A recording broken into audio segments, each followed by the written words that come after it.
교독하시고 제가 먼저 그 다음 여러분 하시고 마지막은 합독하도록 하겠습니다.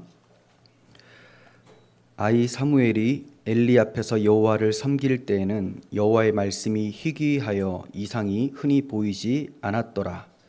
엘리의 눈이 점점 어두워가서 잘 보지 못한 때 그가 자기 처소에 눕고 하나님의 등불은 아직 꺼지지 아니하였으며 사무엘은 여호와의 궤에 있는 여호와의 전 안에 누웠더니 그가 대답하되 내가 여기 있나이다 하고 엘리에게로 달려가서 이르되 당신이 나를 부르셨기로 내가 여기 있나이다 하니 그가 이르되 나는 부르지 아니하였으니 다시 누우라 하는지라. 그가 가서 누웠더니 여호와께서 다시 사무엘을 부르시는지라. 사무엘이 일어나 엘리에게로 가서 이르되 내가 여기 있나이다 하니 그가 대답하되 내 아들아 내가 부르지 아니하였으니 사무엘이 아직 여호와를 알지 못하고 여호와의 말씀도 아직 그에게 나타나지 아니한 때라. 여호와께서 세 번째 사무엘을 부르시는지라. 그가 일어나 엘리에게로 가서 이르되 엘리가 여호와께서 이 아이를 부르신 줄을 깨닫고 엘리가 사무엘에게 이르되 가서 누웠다가 그가 너를 부르시거든 내가 말하기를 여호와여 말씀하옵소서 주의 종이 듣겠나이다 하라 하니 이에 사무엘이 가서 자기 처소에 누우니라.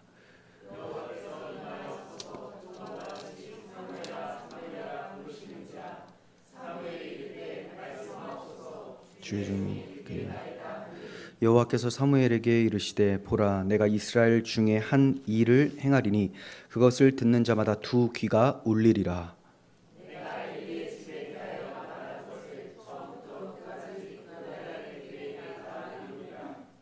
내가 그의 집을 영원토록 심판하겠다고 그에게 말한 것은 그가 아는 죄악 때문이니 이는 그가 자기의 아들들이 저주를 자청하되 금하지 아니하였음이니라. 그러므로 내가 엘리의 집에 대하여 맹세하기를 이 집의 죄악은 제물로나 예물로나 사무엘이 아침까지 누웠다가 여호와의 집의 문을 열었으나 그 이상을 엘리에게 알게 하기를 두려워하더니 엘리가 사무엘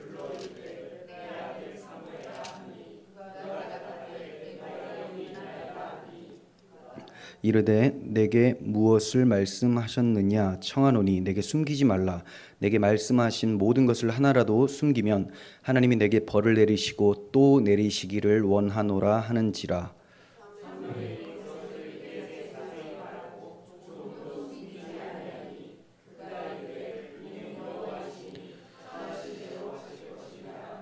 사무엘이 자라매 여호와께서 그와 함께 계셔서 그의 말이 하나도 땅에 떨어지지 않게 하시니 또 보일 새벽까지 온 이스라엘이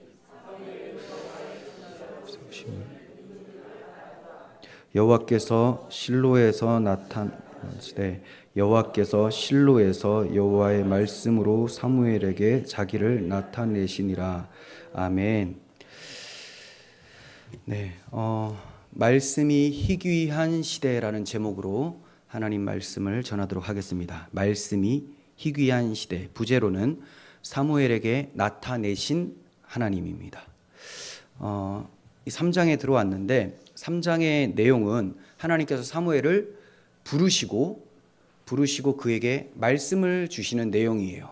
그런데 그 주신 말씀의 내용이 뭐냐면 엘리 제사장의 집안을 심판하시겠다라는 겁니다. 그러나 엘리 가문의 몰락이 중요한 게 아니라 하나님께서 어린 사무엘을 부르시고 그에게 말씀하셨다라는 것이 중요하고 초점이 거기에 있습니다. 왜냐하면 하나님이 어린 사무엘에게 말씀을 하셨다. 말씀하신 때가 언제냐? 엘리 시대는 사사 시대죠. 사사 시대의 말기.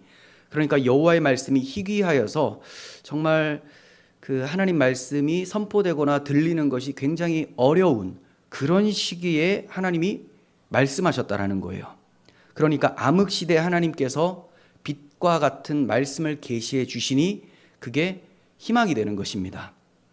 사사기에서 살펴보았듯이 영적 암흑기는 하루 이틀이 아니라 굉장히 오랜 시간 동안 지속이 되었어요. 그런데 오랜 침묵과 암흑기를 거쳐서 하나님의 계시가 드디어 나타나게 된 거예요. 마치 말라기 시대에 말라기 선지자가 선포한 후에 400년 동안 하나님 말씀이 없었습니다.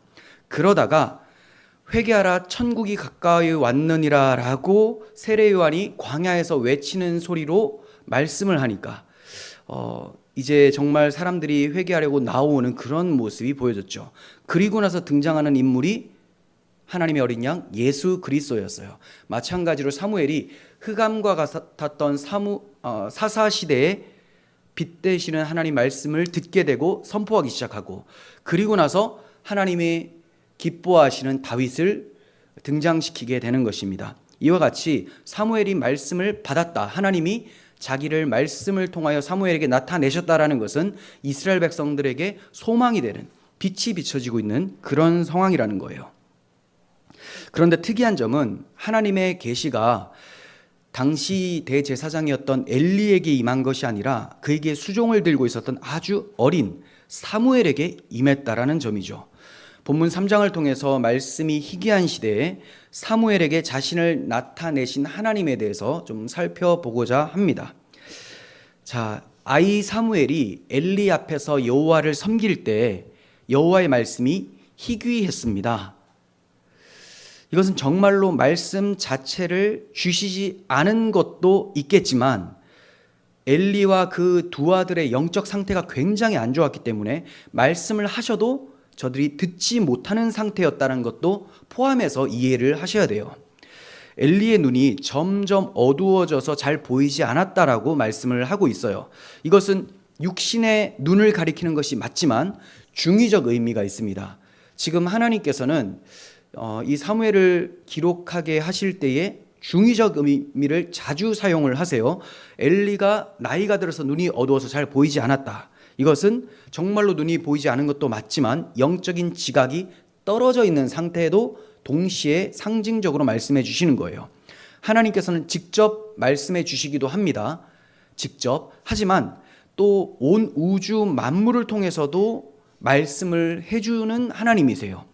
그러므로 제사장은 하나님 말씀이 직접 들려질 때도 깨어서 분별하고 하나님 말씀을 선포하고 순종해야 되고, 또 그렇지 않다 하더라도 피조 세계를 통해서 하나님의 영광이 선포되고 하나님의 주권과 섭리 이런 거를 알고 백성들을 가르칠 수 있어야 되었습니다. 시편 19편 1절을 보시면 하늘이 하나님의 영광을 선포하고 궁창이 그의 손으로 하신 일을 나타내는도다. 날은 날에게 말하고 밤은 밤에게 지식을 전하니 언어도 없고 말씀도 없으며 들리는 소리도 없으나 그의 소리가 온 땅에 통하고 그의 말씀이 세상 끝까지 이르도다. 하나님이 해를 위하여 하늘의 장막을 베푸셨도다. 이렇게 시편 기자가 기록을 하고 있는 것은 하나님이 직접 말씀하시지 않아도 온 세상이 하나님의 영광과 뜻을 나타내고 있다. 우리 성도들은 이것을 알 수 있어야 됩니다. 성도들이 기록된 하나님의 말씀을 통해서도 하나님의 뜻을 알 수 있죠. 하지만 책상에서 이렇게 하나님의 뜻을 연구함으로도 알 수 있지만 산책을 하면서 하나님께서 펼쳐놓으신 피조 세계를 통해서도 하나님의 영광과 주권, 섭리를 알 수 있는 것입니다. 그래서 이것을 가리켜서 일반 계시, 자연 계시라고 해요. 그리고 우리가 성경을 통해서 얻게 되는 계시는 특별 계시라고 하죠. 물론 불신자들에게는 이 피조 세계, 자연 만물이 단순히 자연으로만 다가옵니다. 그냥 스스로 그렇게 지어진 그 모습으로.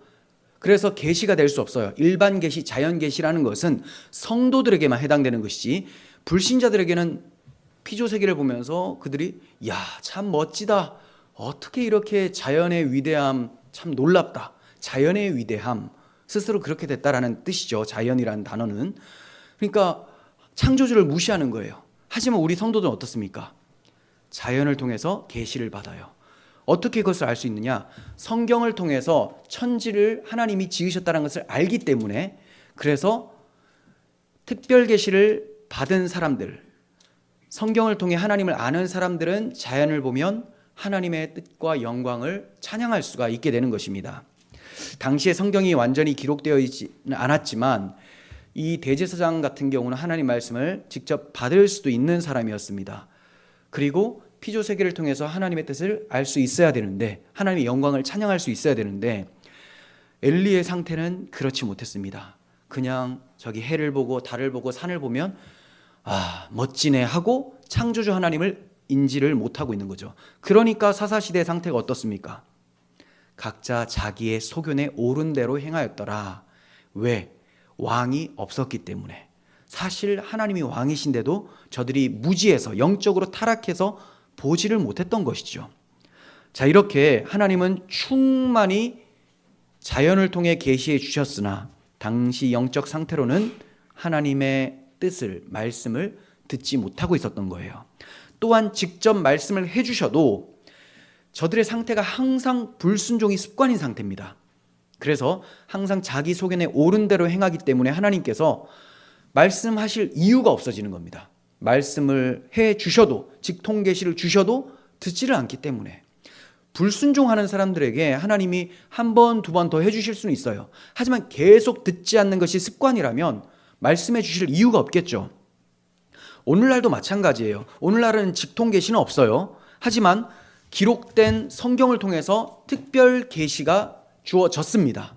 그러니까 우리는 언제든지 하나님 말씀을 들을 수가 있어요. 아침에 성경을 펴고 읽고 묵상을 하면 하나님이 우리에게 무엇을 말씀하시고 뜻하시는지 하나님 마음을 알 수가 있죠. 그런데 이것을 읽지 않는 것도 문제지만, 읽어도 그냥 대충 읽고 덮고 오늘 할 거 다 끝났다 하고 그냥 하루를 자기 뜻대로 살아요. 자기 소견에 옳은 대로. 이렇게 불순종하는 것이 습관이 된 사람에게 하나님께서 성경을 보게 하실 때 감화 감동이 있게 하시겠습니까? 아니, 봐도 순종치 않고 그냥 이제 한 페이지 넘어갔구나.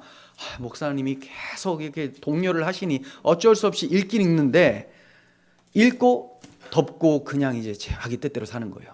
그러니 회사에 가거나 가정에서 자기의 기질이 계속 튀어나오는 거죠. 말씀에 불순종하는 것이 습관인 사람들에게는 하나님께서 은혜를 계속 베푸시지 않습니다. 그러니 말씀을 봐도 들려지지가 않죠. 안 보는 것도 문제지만 형식적으로 보는 것도 굉장히 큰 문제입니다. 엘리 제사장 시대의 영적 상태가 그러했고 오늘날에도 별반 차이가 없다고 생각이 됩니다. 그러니까 사사시대의 그 아주 참혹한 그 비도덕성, 이런 타락상이 오늘날에도 더 심하게 나타나는 거 아니겠습니까? 성령을 소멸하기를 즐겨하는 악습관으로 인해서 성령께서는 더 이상 말씀을 보아도 그것이 감동으로 찾아오지 않도록 내버려 두시게 된 거예요. 여호와의 말씀이 희귀한 엘리 시대에 여호와께서는 아이 사무엘에게 말씀해 주셨습니다. 여호와께서 일하시는 것이 항상 이런 식이세요. 당시 어른 제사장은 엘리야고 두 아들 홈니와 비느하스였죠. 그런데 그들을 사용하지 않으시고 하나님은 젖먹이와 어린아이로 사용하셔서 여호와의 전쟁을 행하게 하시는 거예요. 시편 8편 1절을 보시면 여호와 우리 주여, 주의 이름이 온 땅에 어찌 그리 아름다운지요. 주의 영광이 하늘을 덮었나이다. 주의 대적으로 말미암아 어린 아이들과 젖먹이들의 입으로 권능을 세우시며 이는 원수들과 보복자들을 잠잠하게 하려 하심이니이다. 자기 잘났다고, 자기가 성경 많이 안다고, 자기가 하나님과 가깝다고 자처하는 사람들을 하나님이 쓰시는 것이 아니라 정말 아무것도 없고 나는 아무 능력이 없어요. 나는 어린아이라서 말을 잘 못해요. 하나님, 저는 하나님의 은혜가 아니면 살 수 없습니다. 이런 젖먹이와 어린 아이들을 사용하시기도 하신다는 거죠. 언제? 암흑기일 때 더욱 그렇게 하신다는 것입니다. 그래서 엘리 시대의 어른이었던 엘리와 그 두 아들에게는 하나님 말씀이 들려지지 않았던 것이고, 아이 사무엘에게는 하나님이 말씀으로 하나님 자신을 계시해 주셨던 거예요. 이것은 이제 엘리의 때는 끝이 났다라는 것을 보여주고 있는 것이죠. 그러니까 하나님께서 우리에게 말씀하시고 우리를 인도하실 때, 그때 우리가 순종하지 않으면 촛대가 넘어가게 됩니다. 한국이 선교사님들 많이 파송하고 복음에 열심히 있었을 때가 있었어요. 하지만 이제 다 기복신앙으로 그냥 성공주의로 신비주의로 다 빠져버려서 이제 한국 교회의 촛대를 옮겨서 오히려 박해지역인 북한이나 이슬람권이나 중국 이런 데 교회들이 더 일어나고 있는 것이죠. 우리가 다시 이 촛대가 옮겨지지 않도록 계속해서 간절한 마음으로 주의 말씀을 듣고 또 순종하는 삶을 살아야 되겠습니다. 하나님의 등불이 아직 꺼지지 아니하였으며 사무엘은 하나님의 궤에 있는 여호와 전 안에 누워 있었다. 이렇게 3절이 말씀을 하고 있어요. 여호와의 등불은 아직 꺼지지 않았다. 여기서 여호와의 등불은 매일 저녁마다 성소 안을 밝히기 위해서 이렇게 불을 켭니다. 그 불을 그 성소 안에 들어가면 이제 왼쪽 편에 있어요. 이쪽에 7가지로 등잔대가 놓여 있고 거기에 불을 켭니다. 그러니까 7개의 불이 쫙 켜지는 거예요. 그래서 성소를 밝히는 건데 이게 바로 여호와의 등불입니다. 이 여호와의 등불은 기름이 완전히 떨어질 때까지 새벽까지 계속 켜져 있는 거예요. 그러므로 이때는 날이 밝기 전에 한밤중으로 추정이 되죠. 아니면 이제 새벽 미명이 오기 전에 이때라고 생각이 됩니다. 그런데 이것뿐만이 아니라 앞서 말씀드렸다시피 하나님께서는 중의적 표현으로 이런 표현들을 자주 사용하신다고 말씀을 드렸죠. 그래서 상징적인 의미도 있어요. 그러니까 영적 암흑의 상태였으나 아직 하나님께서 저들을 포기하지 않으셨다라는 것을 등불이 아직 꺼지지는 않았다. 이렇게 표현해주고 계시는 겁니다. 이런 말씀과 같죠. 상한 갈대를 꺾지 아니하시고 꺼져가는 등불을 끄지 아니하시고 진실로 정의를 행하시는 하나님. 이와 같이 하나님께서는 이스라엘 백성들을 완전히 버리지 않으시고 계속해서 소망을 남겨두셨다는 거예요. 그 소망의 한 사람이 바로 사무엘입니다. 그러니까 사무엘을 부르신다는 것이 아직까지 등불이 꺼지지 않은 상태였다라는 상징적 의미로 적용이 됩니다. 여호와의 등불이 아직 꺼지지 않았다. 그리고 이어서 누가 나옵니까? 사무엘이 나오죠. 사무엘은 여호와 궤에 있는 여호와의 전 안에 누워 있었다. 이렇게 말씀을 하고 있습니다. 여기에 여호와의 전 안에 누워 있었다라는 것은 여호와의 전 안에 딸린 방, 낭실이라고 하죠. 이 낭실에 누워서 성소의 7촛대의 불이 희미하기는 했으나 아직까지 꺼지지 않았다는 데에 소망이 있는 거예요.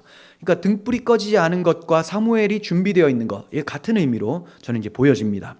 이러한 상황에서 여호와께서 사무엘을 부르시는 거예요. 그러니까 처음으로 하나님의 음성을 듣게 되는 사무엘의 소명장이라고 할 수가 있죠. 소명장. 자, 이제 4절에서 9절을 제가 또 설명해 드리겠습니다. 여호와께서 사무엘을 부르시자 어린 사무엘은 엘리 제사장이 부르는 줄 알고 엘리에게로 달려갑니다. 제사장님, 저를 부르셨나요? 이렇게 밤에 깨서 이제 달려갔어요. 그런데 어린 사무엘은 아직까지 여호와의 음성을 들어본 적이 없기 때문에 이것이 대제사장이 부른 것인지 하나님이 부른 것인지 전혀 생각을 못하고 당연히 제사장이 불렀겠거니 하고 달려간 거예요. 엘리 제사장은 이렇게 찾아온 사무엘에게 아니다, 내가 부른 게 아니니까 빨리 들어가서 다시 자라, 이렇게 얘기를 합니다. 이런 일이 3번이나 반복이 되니까 엘리 제사장이 아하, 이게 하나님의 음성이구나 깨닫게 됩니다. 그래서 사무엘에게 다시 여호와께서 부르시면 여호와여 말씀하옵소서, 주의 종이 듣겠나이다 라고 대답을 하라고 명령을 해줍니다. 자, 그리고 10절에서 14절 말씀을 드리면 여호와께서 사무엘을 4번째로 부르시자 엘리 제사장이 시킨 대로 사무엘이 반응을 해요. 그러나 여호와께서 말씀하시기를 내가 이스라엘 중에 하나의 일을 행할 것인데 이것을 듣는 자마다 너무 놀라서 귀가 멍멍해질 것이다, 이렇게 말씀을 합니다. 그 내용이 뭐냐? 엘리 집안에 일어날 하나님의 심판에 대한 내용인 거예요. 그러니까 처음 사무엘을 불러주시는데 뭔가 큰 소망이 있고 이런 말씀이 아니라 아주 엄중한 말씀을 해주셨다는 거죠. 그 심판이라는 것은 엘리가 자기 아들들이 저주를 자청하는 그런 악한 행위를 함에도 불구하고 결코 강하게 금지하지 않았다라는 거예요. 그래서 하나님의 심판이 임한다라는 겁니다. 그러므로 엘리 집의 죄악은 제물로나 예물로나 영원히 속죄함을 받을 수 없다라고 말씀을 해주십니다. 너무나 무서운 심판의 말씀이라서 엘리 제사장에게 가서 말하는 것이 두려워집니다.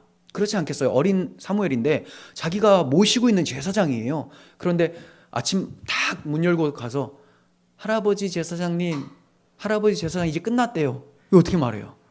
집이 다 죽어나간대요. 이거 말을 어떻게 합니까? 그러니까 벌벌 떨고 이거 큰일 났네. 그러고 있었어요. 여기서 두 가지를 생각해 봅니다.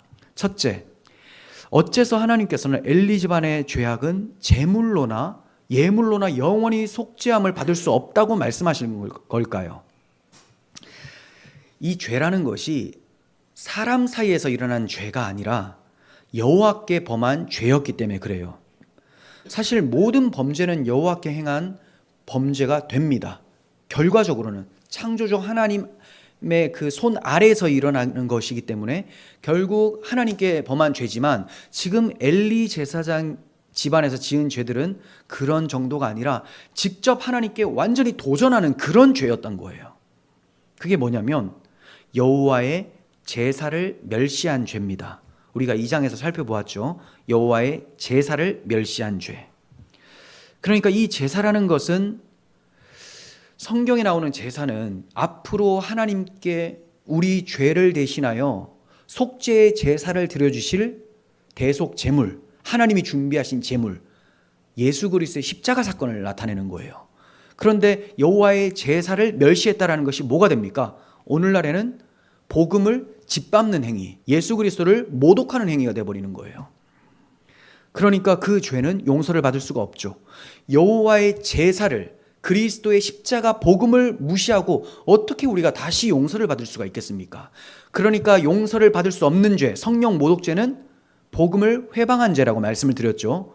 마찬가지로 여호와의 제사를 멸시한 죄라는 것, 사하심을 얻을 수 없는 죄는 바로 오실 메시아를 버린 죄라는 거예요. 그러니까 이 사람들의 제사 행동이 어떻겠습니까?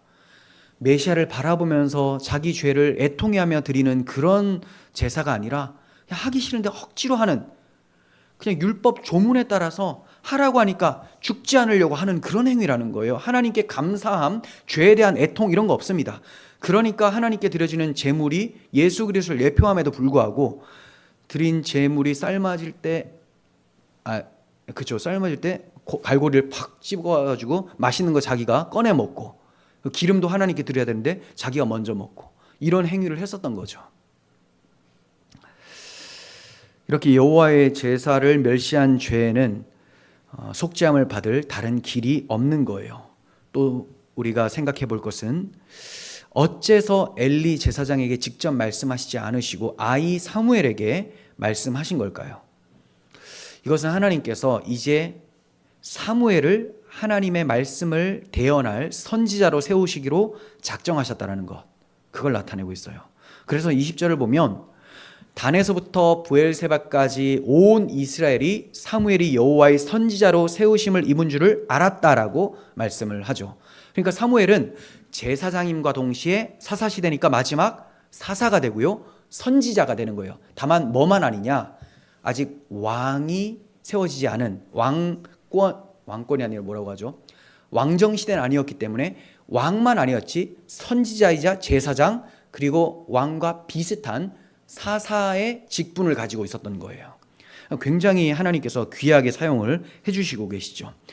그러니까 이제 앞으로는 엘리 집안이 아니라 사무엘을 통해서 말씀하시겠다라는 의미가 사무엘을 부르신 것으로 나타났습니다.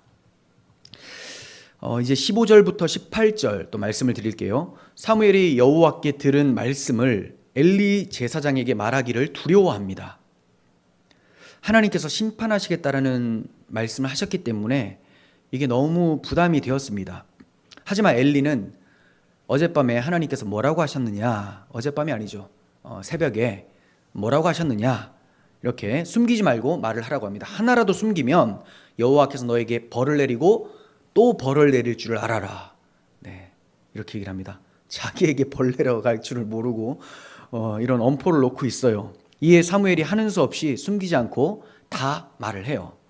자, 숨기지 않고 다 말을 했다라고 18절에서 말씀을 하고 있죠. 그렇습니다. 하나님의 말씀을 맡은 선지자는 두렵더라도 숨기지 않고 다 말을 할 수 있어야 됩니다.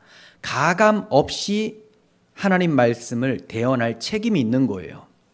하나님께서는 예레미야를 선지자로 세우시면서 이렇게 말씀을 해주셨어요.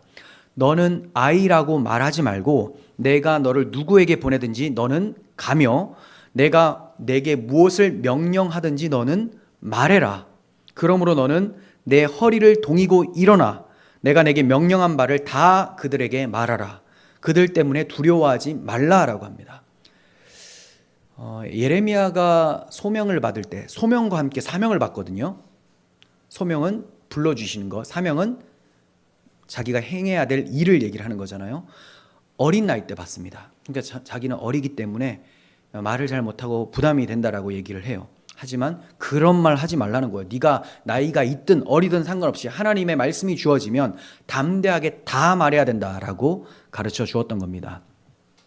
바울 사도도 자기가 받은 말씀, 곧 복음의 말씀을 다 말해야 될 사명을 받았습니다.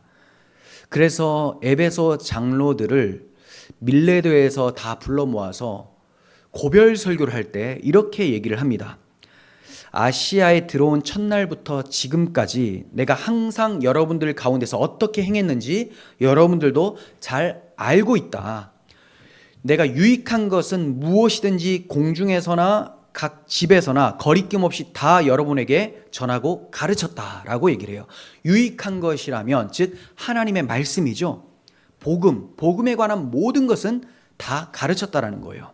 그러므로 오늘 여러분에게 증언하거니와 모든 사람의 피에 대해서 내가 깨끗하니 이는 내가 꺼리지 않고 하나님의 뜻을 다 여러분에게 전하였기 때문이다. 이렇게 얘기를 합니다. 사람들의 피, 즉 이 사람이 지옥 가는 데 있어서 내가 자유할 수 있는 것, 나는 그 피와 상관이 없다라고 말할 수 있는 사람은 하나님께서 주신 말씀을 다 전한 사람입니다. 힘들더라도 복음을 선포한 사람, 이런 사람 밖에는 내가 깨끗하다라고 할 사람이 없는 거예요. 우리가 모든 사명을 다 마칠 때 바울처럼 말할 수 있다면 얼마나 복된 충성된 증인으로 살았던 것이 되겠습니까? 사무엘이 처음에는 엘리 제사장에게 심판 소식을 전하기가 참 두려웠지만 자세히 말하고 조금도 숨기지 않고 다 말하게 되었습니다. 그러자 엘리가 듣고 답변을 합니다. 이는 여호와시니 선하신 대로 하실 것이다. 이건 여호와께서 하신 말씀이니 여호와는 선하신 분이니 그대로 다 하실 것입니다. 네, 이렇게 얘기를 해요. 그러니까 두 아들보다는 좀 나아요. 여호와께서 선하시다라는 것을 알고 있는 것이죠. 그리고 또 자신과 두 아들이 행한 그 악행을 자기도 알고 있기 때문에 하나님께서 심판을 내리신다면 그건 선한 일로 달게 받겠다. 이렇게 얘기를 해요. 참 이렇게 말하는 엘리 제사장의 심정이 어떻겠습니까? 이미 촛대는 넘어갔고 하나님의 심판은 떨어지게 생겼습니다. 얼마나 비참하고 안타까운 일입니까? 바울은 이처럼 준엄한 하나님의 심판을 받지 않도록 하나님의 인자하심, 즉 사랑하심에 머물러 있으라고 경계하는 권면을 줍니다. 로마서 11장 22절. 그러므로 하나님의 인자하심과 준엄하심을 보라. 넘어지는 자들에게는 준엄하심이 있으니 너희가 만일 하나님의 인자하심에 머물러 있으면 그 인자가 너희에게 있으리라. 그렇지 않으면 너도 찍힌 바 되리라. 하나님의 인자하심과 준엄하심. 준엄하심은 심판이죠. 공의로운 심판. 인자하심은 사랑이에요. 하나님의 사랑과 심판이 앞에 있다라는 거예요. 그럼 누구에게 준엄한 심판이 있습니까? 넘어지는 자들에게. 그럼 어떤 자들이 넘어집니까? 성경에서 넘어지는 자들에 대해서 자주 말씀을 하는데 바닥이 온전하지 못할 때 넘어져요. 바닥이 흔들리거나 무너질 때. 예를 들면 모래 위에 쌓은 집은 비가 오면 모래가 싹 내려가겠죠. 그럼 집이 무너지게 된다는 거예요. 반석 위에 쌓은 집은 무너지지 않죠. 반석이 견고하니까. 넘어지는 자들이라는 것은 자기의, 자기 행위 위에 신앙을 세운 겁니다. 이건 다 넘어지는 거예요. 여기에는 준엄한 심판이 있어요. 자기 행위, 자기 의를 자랑하는 자들. 하지만 하나님의 인자하심에 머물러 있으면 해요. 하나님의 사랑이 머물러 있는다. 그리스도의 사랑, 십자가 복음 앞에 있으면 그 사랑이 너희에게 임하게 되고, 그렇지 않으면, 그 사랑이 없으면 너희는 찍힌바 된다라고 말씀합니다. 여기서 너희는 하고 있는데, 사실은 제대로 된 번역은 마지막에 너도 요거 하나밖에 없어요. 다 단수를 썼습니다. 그러니까 이런 거예요. 너희가 만일 하나님의 인자하심에 머물러 있으면이 아니라 네가 만일 하나님의 인자하심에 머물러 있으면 그 인자가 내게 있을 것이다. 그렇지 않으면 너도 찍힌바 된다. 자, 왜 이렇게 단수로 사용을 하고 있을까요? 바울 사도는 이런 중요한 말을 할 때 단수를 씁니다. 왜냐? 복수를 쓰면요, 사람들이 그냥 이게 별로 심각한 걸로 생각이 안 돼요. 근데 제가 설교를 할 때도 여러분 그러시면 안 됩니다 하는 것과 당신 그러면 안 돼요, 이거 다르죠. 집사님 그러시면 안 됩니다, 이거 달라요. 지금 바울이 이거 듣는 당신, 너 이렇게 얘기하고 있는 거예요. 너도 찍힌받는다. 안일하게 생각하지 말라는 거죠. 항상 은혜 안에 머물러 있어야 된다. 인자하심 안에 머물러 있어야 된다. 복음 앞에 가야 되는 겁니다. 율법 앞에 가는 것이 아니라 자기가 행할, 말씀해 주십시오. 조문 다 말씀해 주시면 제가 행하겠습니다. 이걸로는 절대로 하나님의 인자하심을 받을 수가 없어요. 그 율법 조문이 담고 있었던 복음의 내용, 죽기까지 사랑하신 십자가의 사랑, 그 사랑 안에 있어야지만 찍히지 않을 수가 있다고 말씀을 하고 있는 것입니다. 엘리도 그렇고 두 아들 제사장은 자기들의 행위에 머물러 있었습니다. 물론 그 행위가 겉으로도 거룩한 행위도 아니었어요. 그러니까 외식하는 바리새인과 같은 모습조차도 안 나왔습니다. 그러니까 이 사람들은 그냥 종교의 타성에 젖어서 하기 싫은 거 억지로 하면서, 그래도 나는 제사장 복을 입고 있으니까 하나님의 제사장이야. 하나님을 두려워하는 것이 없었습니다. 찍힌바 되는 것이죠. 19절에서 21절을 말씀을 드리면, 사무엘이 자랍니다. 사무엘이 자라매 여호와께서 그와 함께 하셔서 그의 말이 하나도 땅에 떨어지지 않게 하셨다라고 해요. 그의 말이 하나도 땅에 떨어지지 않았다. 어떻게 사람의 말이 하나도 땅에 떨어지지 않을까요? 그게 사람의 말이 아니라 사람의 입을 통해서 하나님의 말씀이 선포됐기 때문에. 하나님 말씀은 땅에 떨어지지 않습니다. 하나님이 하시겠다 하는 건 다 이루어집니다. 그러니까 사무엘을 통해서 하나님이 말씀을 선포하실 때 사무엘이 가감없이 다 전했던 거예요. 다 전하니까 하나도 빠짐없이 다 응하게 되는 거죠. 이루어지게 되는 것입니다. 말씀이 희귀한 암흑기와 같은 사사시대에 다시 빛과 같은 하나님의 말씀이 선포되기 시작한 거예요. 그래서 단에서부터 브엘세바에 이르기까지 온 이스라엘이 여호와께서 사무엘을 선지자로 세우신 줄을 알게 되었다라고 합니다. 온 이스라엘이 알게 되었다. 사람들이 자기가 여호와의 종이다, 내가 정말 말씀을 잘 전하는 사람이야 하면서 자기가 광고한다고 해서 광고가 되는 게 아니에요. 자기는 여호와의 종이다, 나는 하나님의 종이다, 어디 나한테 감히 스스로 권위를 세우려고 해도 세워지지가 않습니다. 그런데 사무엘은 가감없이 그 말씀을 그대로 복음을 증거하듯이 전했습니다. 바울도 그랬죠. 바울이 자기를 자랑하려고 했던 게 아니에요. 하나님이 복음을 주신 대로 받은 그 복음을 그대로 전했을 뿐입니다. 하나님이 이렇게 자기의 말씀에 충성을 다하는 사람들을 세워주시는 것이죠. 자기 이름 내려고 혈안이 되어 있는 사람들은 이름이 나지 않지만 여호와의 이름을 위해서 복음을 잘 증거하며 하나님께서 그 사람을 쓰신다라는 거예요. 왜냐하면 그 사람이 전하는 말씀을 통해서 예비된 하나님 백성들을 하나님이 불러 모으시기 때문에 그렇습니다. 하나님이 예비된 백성을 작정해 주셨는데 복음을 잘 전하는 사람을 쓰시지 않는다면 이 사람들이 도대체 어디에서 복음 듣고 돌아오겠습니까? 그러니 복음이 있는 곳에는 회개와 믿음이 발생하게 되고 예배가 발생하게 되는 거예요. 우리는 복음을 잘 전하는 것, 여기에 최선을 다해야 되는 것이죠. 엘리 시대나 오늘날이나 말씀이 희귀하기는 마찬가지입니다. 아모스 선지자의 예언이 오늘날에도 그대로 적용이 되고 있어요. 아모스 8장 11절을 보시면 주 여호와의 말씀이니라. 보라, 날이 이를지라. 내가 기근을 땅에 보내리니 양식이 없어 주림이 아니며 물이 없어 가람이 아니요 여호와의 말씀을 듣지 못한 기갈이라.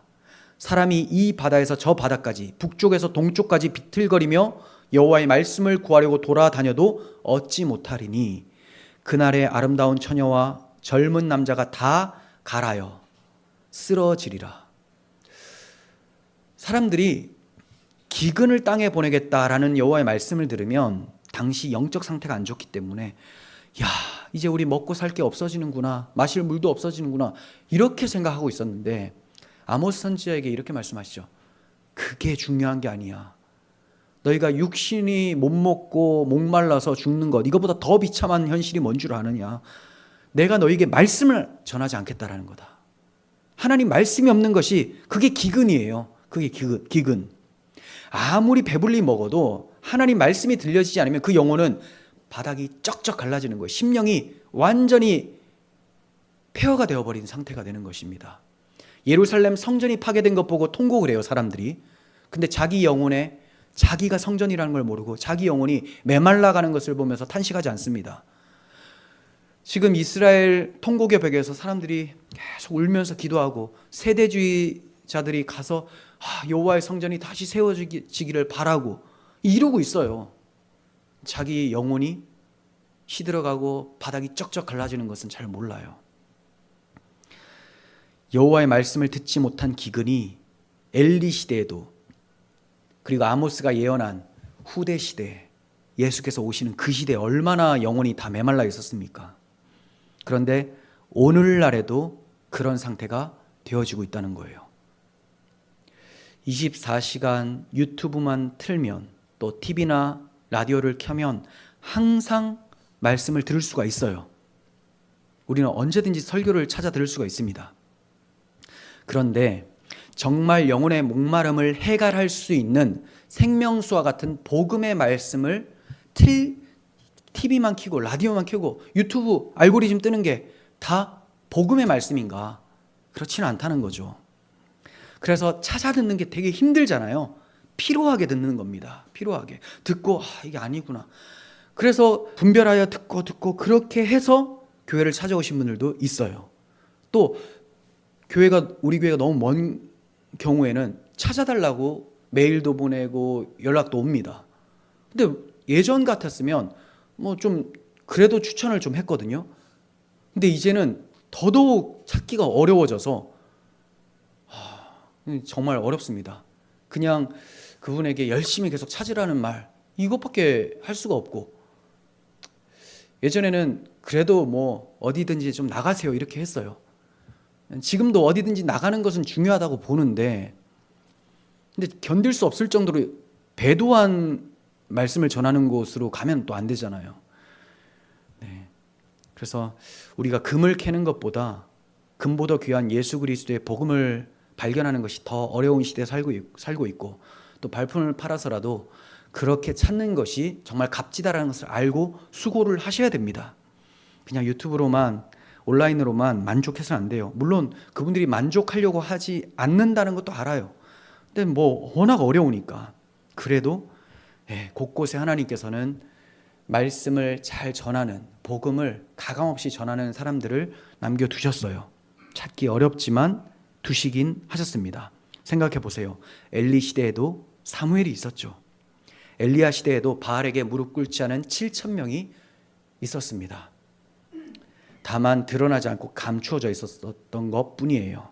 오늘날 이런 시대에도 말씀을 맡은 자들을 하나님께서 남겨두셨어요. 저는 그 사람들이 저와 여러분이라고 믿습니다. 여러분들이 전도를 할 때에도 그냥 교회 와봐, 참 좋아, 뭐가 좋습니까? 이게 너무 추상적이잖아요. 그런 게 아니에요. 그래서 물론 교회 오라고 초청하는 것도 너무 좋고 중요해요. 1단계죠. 1단계. 조금 더 나아가서 기회가 된다면 또 복음을 더 잘 전할 수도 있고, 더 또 기회가 된다면 한동안 가르치다가 교회로 데리고 올 수도 있죠. 그래서 교회로 전도되는 경우에 한 6개월에서 1년 정도 말씀 양육을 받고 오는 경우도 꽤 있습니다. 그렇게 정착하신 분들도 있고요. 그러려면 내가 먼저 하나님 말씀 앞에 서야 되겠죠. 네. 여러분들이 각자 계신 곳에서 그런 사명을 잘 감당하고 계신 줄을 제가 알고 또 그렇게 하실 거라고 믿습니다. 하나님의 인자하심에 우리가 계속 머물러 있으면서 인자와 준엄을 나타내는 복음을 계속해서 선포하심으로 세상의 빛을 밝히는 우리 밝은빛 교회가 되었으면 좋겠습니다. 하나님은 긍휼의 하나님, 신실하신 하나님이시기 때문에 자기 자녀를 그냥 내버려 두지 않으세요. 이 암흑기와 같은 오늘날 시대에도 하나님은 은혜를 베풀고자 준비해 두셨다는 사실을 기억하시고 날마다 그 은혜 앞으로 나아가시기를 바랍니다. 기도하겠습니다. 하나님 감사합니다. 우리가 너무 연약하고 듣는 귀가 둔하지만 하나님께서는 우리의 마음과 귀를 열어주시고 또 우리가 하나님 말씀을 잘 찾아 들을 수 있도록 길을 열어주시는 분이십니다. 하나님, 세상을 바라보면 너무 캄캄하고 비판과 조롱의 말만 습관처럼 되뇌게 되는 무서운 그런 영적 현실이 우리 앞에 있습니다. 하나님, 이러한 모습들을 떠나게 하여 주시고 소망의 하나님, 빛 되신 하나님, 하나님의 그 말씀을 찾아 살게 하여 주시옵소서. 하나님 말씀을 아침마다 또 잠들기 전에 묵상을 할 때 깊은 감화 감동이 있게 하시고 말씀 묵상한 대로 또 살아낼 수 있도록 적극적인 순종의 모습이 우리에게 있게 하여 주시옵소서. 하나님의 인자하심에 머물러 있어서 준엄한 심판이 우리에게 넘어갔음을 경험하고 날마다 주와 동행하는 그런 은혜가 있게 하여 주시옵소서. 우리 구주 예수 그리스도의 이름으로 기도합니다. 아멘.